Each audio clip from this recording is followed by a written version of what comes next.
मंदिर में बैठ करके हम लोगों को सत्संग सुनने का ये अवसर मिल रहा।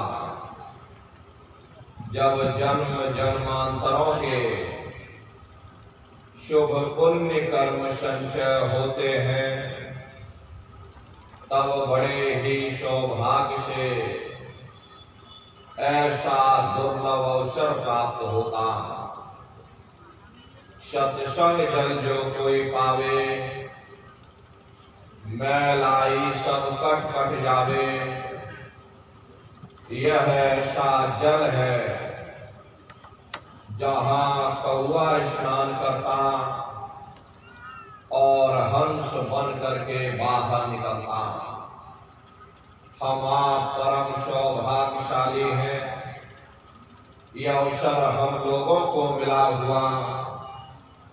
जो भी वचनवाणियां आज आपको सुनाई जाए, प्रेम और प्यार के साथ बैठ करके एक एक वचन को बड़े ध्यान के साथ सुनिएगा, समझने की कोशिश करिएगा कि आखिर ये मनुष्य शरीर हमको क्यों मिला, क्या इसका उद्देश्य है, मरने के बाद हम लोग कहाँ जाएंगे, हमारे बाल बच्चे कहाँ जाएंगे, हमारे रिश्ते नातेदार कहाँ जाएंगे, हमारे कुटुंब परिवार वाले कहाँ जाएंगे, और हमारी जीवात्मा का कल्याण कैसे होगा, कैसे हम इस भव सागर से पार होंगे। इन सभी प्रश्नों की जानकारी आपको सत्संग के माध्यम से प्राप्त होगी। ये सत्संग है, ये कोई कथा कीर्तन नहीं, किस्से और कहानियां नहीं। ये महात्माओं की अजर अमर वाणियां हैं। संतों महात्माओं के सत्संग में कभी किसी जात और बिरादरी, किसी कौम या मजहब या किसी भी व्यक्ति विशेष की कभी कोई निंदा चुगली आलोचना या किसी की बुराई नहीं की जाती।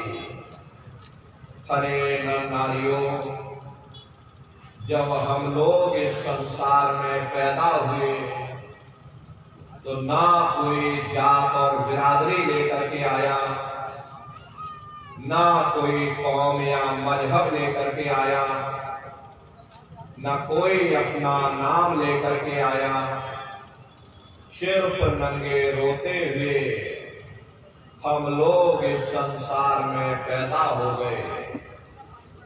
बाद में जो औजार उस परम पिता परमात्मा ने बख्शे, मन बुद्धि और चित्त, उससे जब हमारे अंदर चेतना आ गई, तब हमारा नाम पड़ गया।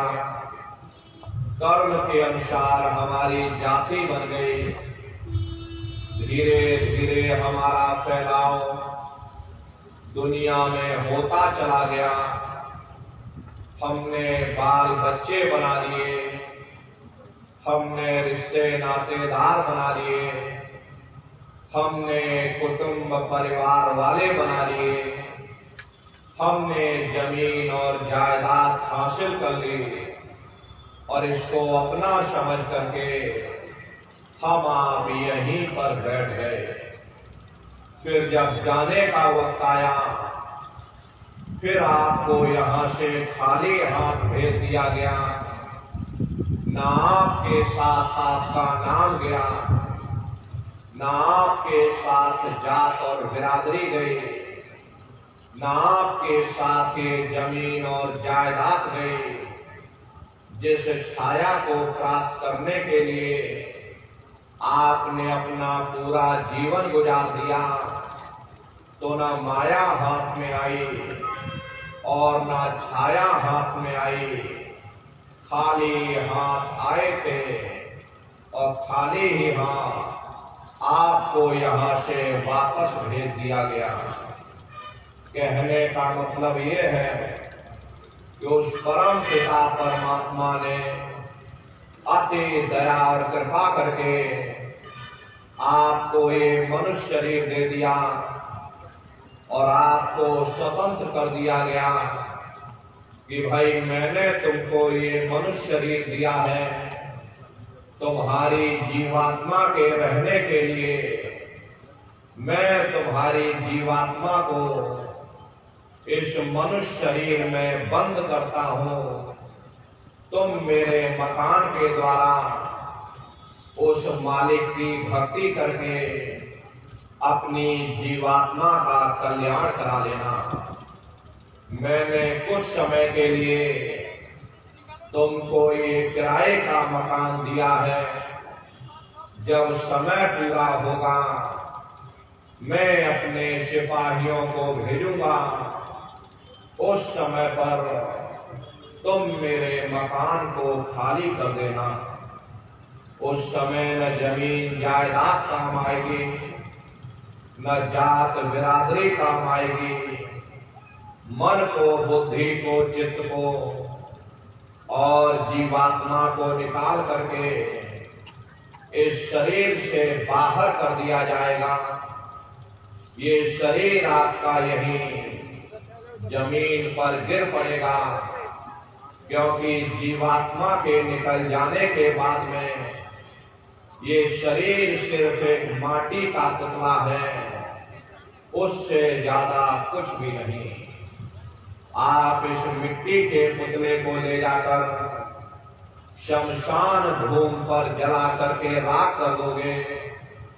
पर आपकी कौम, आपका मजहब, आपकी जात और बिरादरी, आपका ये नाम उसी शमशान भूमि पर जल करके राख हो जाएगा।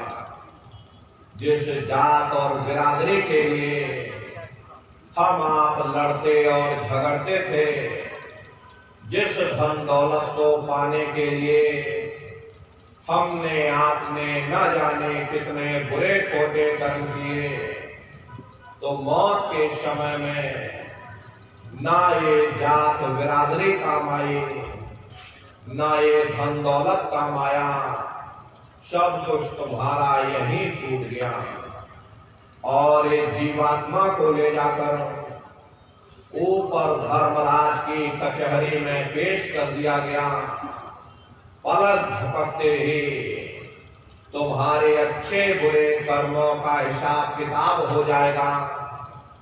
धर्मराज तुमको सजा सुना देंगे, ले जाओ इनको फलाने नर्क में ले जाकर डाल दो, क्योंकि मैंने इनको मौका दिया था, मैंने इनको मनुष्य शरीर दिया था।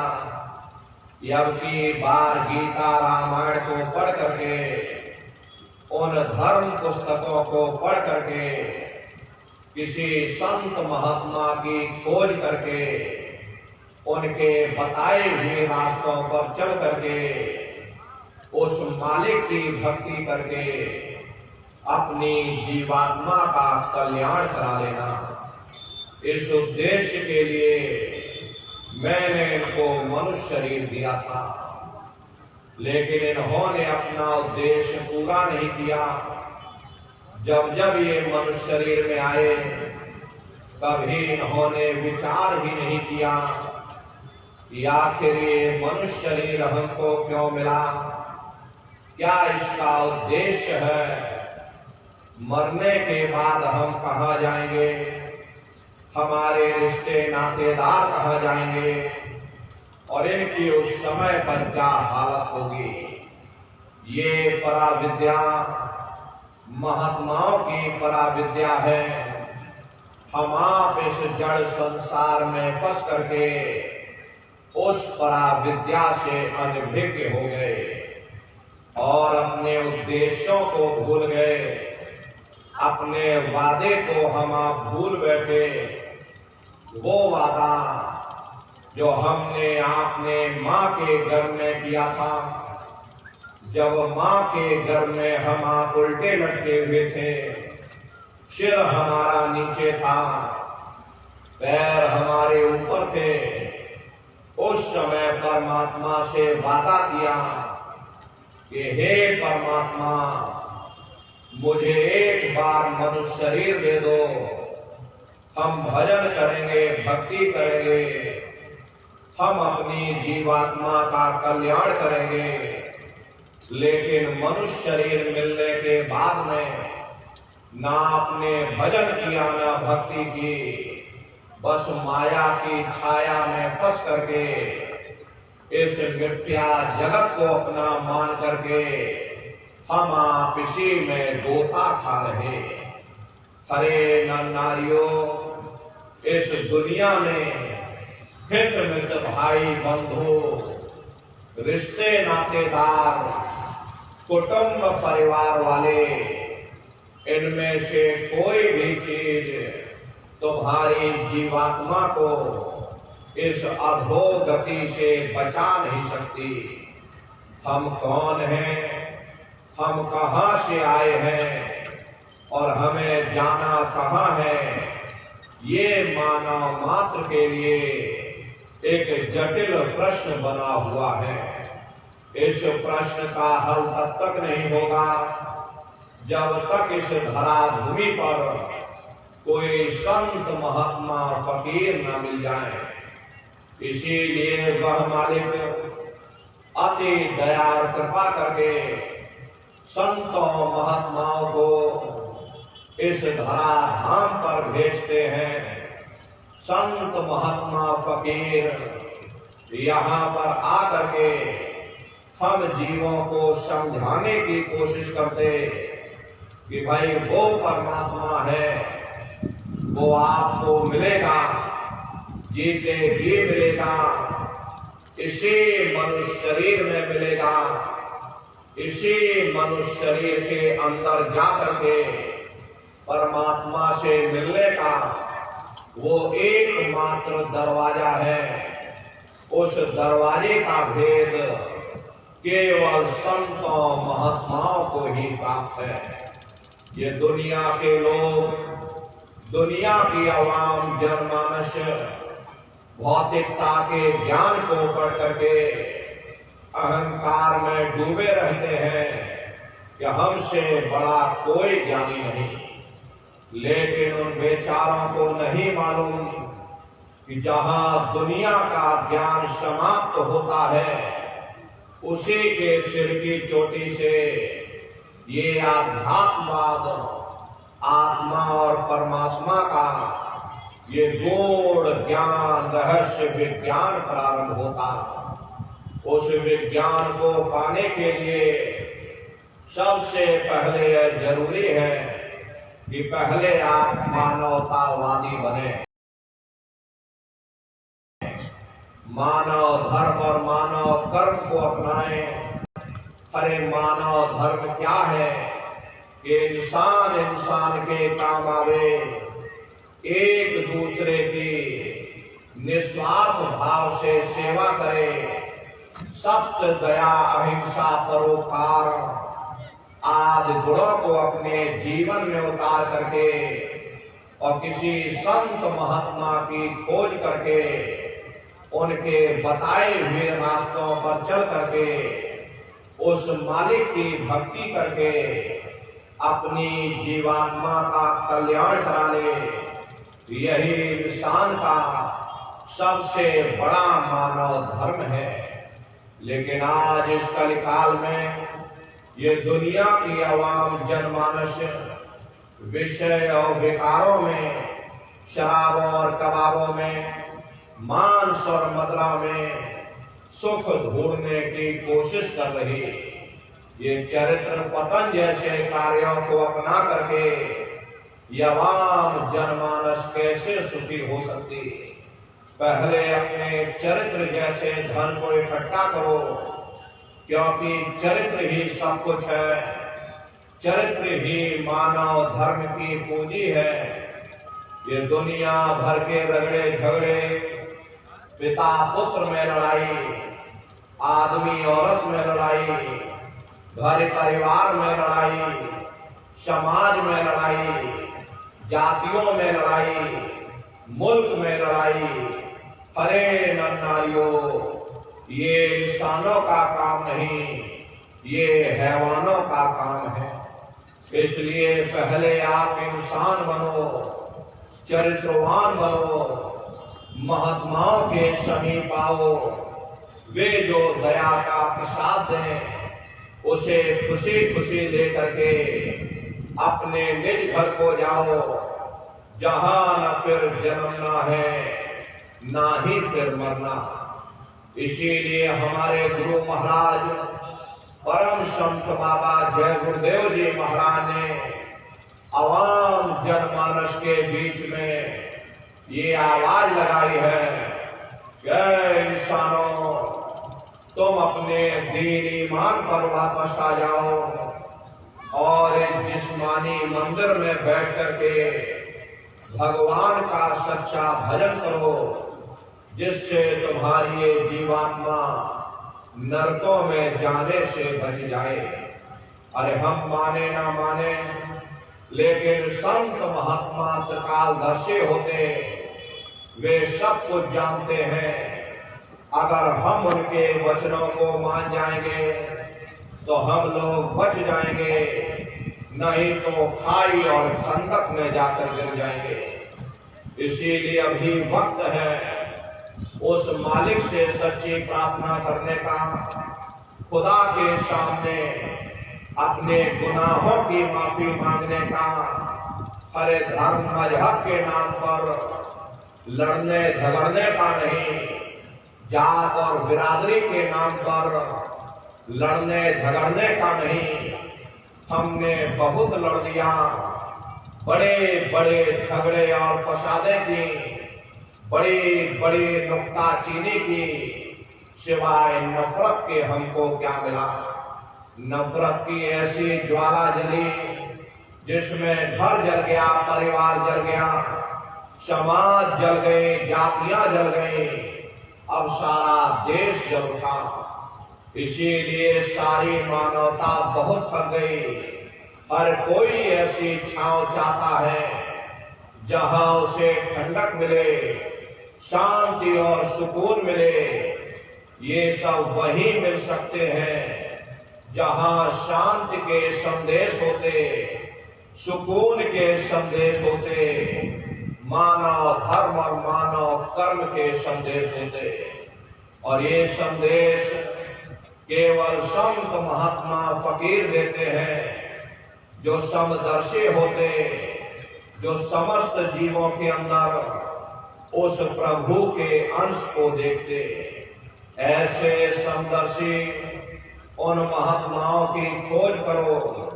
ये मत देखना कि महात्मा किस जाति के हैं, महात्मा किस बिरादरी के हैं।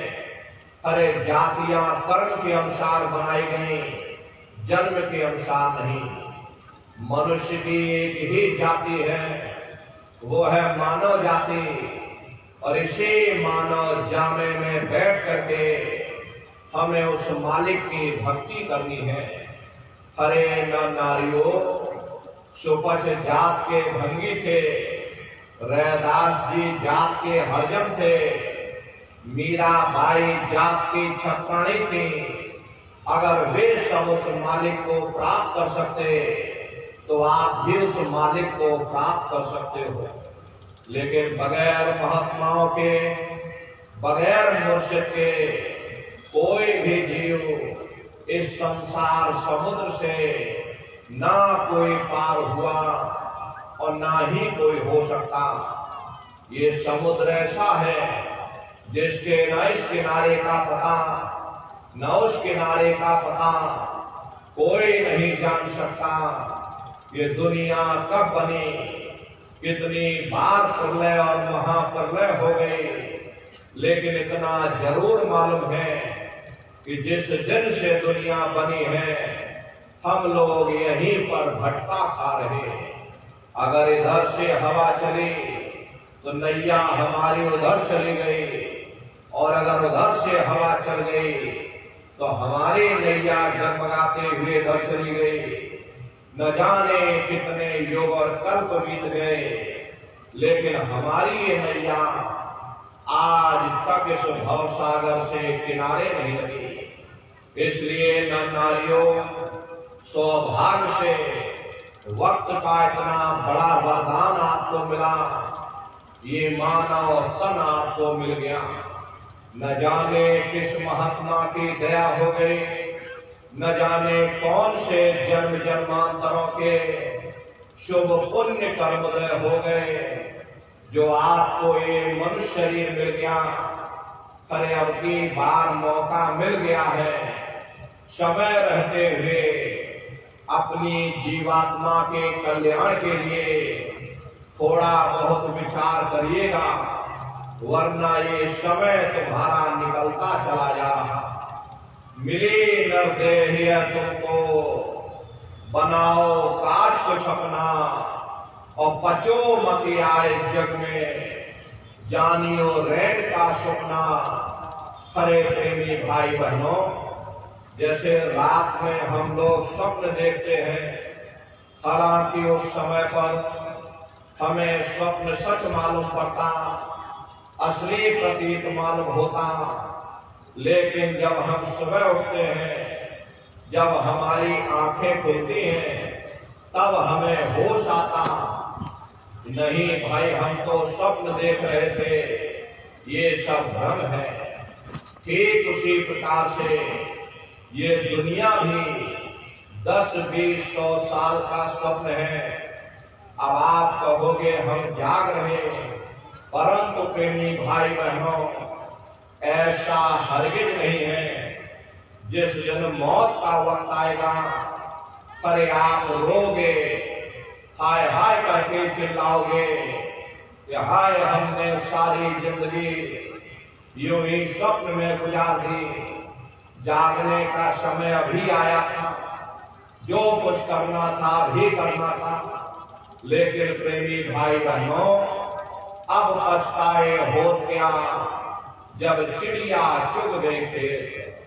महात्मा प्रेम से जीवों को समझाते हैं कि भाई देह और ग्रह सब झूठा, भरम में काहे को कपना। ये घर बार हमारा अपना नहीं, हरे पराया देश है। ये सराय खाना है, ये मुसाफिर खाना है। ये शरीर भी तुम्हारा अपना नहीं, ये भी काल का पिंजरा है, किराए का मकान है, पराया मकान है। किसी को 40-50 साल के लिए मिला, किसी को 80-90, 100 साल के लिए मिला। हरे जितने जितने श्वास उस मालिक ने बख्शे हैं, उसे भुगतने के बाद में हमें शरीर को यही छोड़ जाना। श्वास धारा नित ही जारी, एक दिन खाली जाम। हरे प्रेमी भाई बहनों, एक तालाब पानी से चाहे कितना भी क्यों ना भरा हो, आप एक छोटी सी नाली काट कर खोल दीजिए, तालाब में छोटा सा छेद कर दीजिए, तो सारा पानी ही तालाब से बाहर निकल जाएगा। ठीक उसी प्रकार से हमारा ये शरीर भी श्वासों का भंडार है। जब तक श्वासों का भंडार जारी है, हम दुनिया के काम काज में फंसे हुए, दुनिया के कारोबार में उलझे हुए। लेकिन जिस वक्त ये श्वासों का भंडार खाली होगा, हरे टेलीफोन खड़क जाएंगे, तार पहुंच जाएंगे, संदेश पहुंच जाएंगे, सब रिश्ते नातेदार, सब कुटुंब परिवार वाले, सब अड़ोस पड़ोस वाले मिनटों सेकंडों में इकट्ठा हो जाएंगे। हरे प्रेमी भाई बहनों, मामूली कष्ट नहीं होता। मौत के समय में घन घोर पीड़ा होती है। सहजो बाई ने उस पीड़ा को बयान किया कि सहजो मौतें आईया, अंग अंग दिया तोड़, और हिया जरे छाती फटे, उठे पीर घन घोर। गुरु महाराज सत्संग में फरमाते थे जैसे 1,00,000 बिच्छू एक साथ हमारे जिस्म पर डंक मारे, उससे भी लाखों करोड़ों गुना ज्यादा मौत के समय में दर्द होता।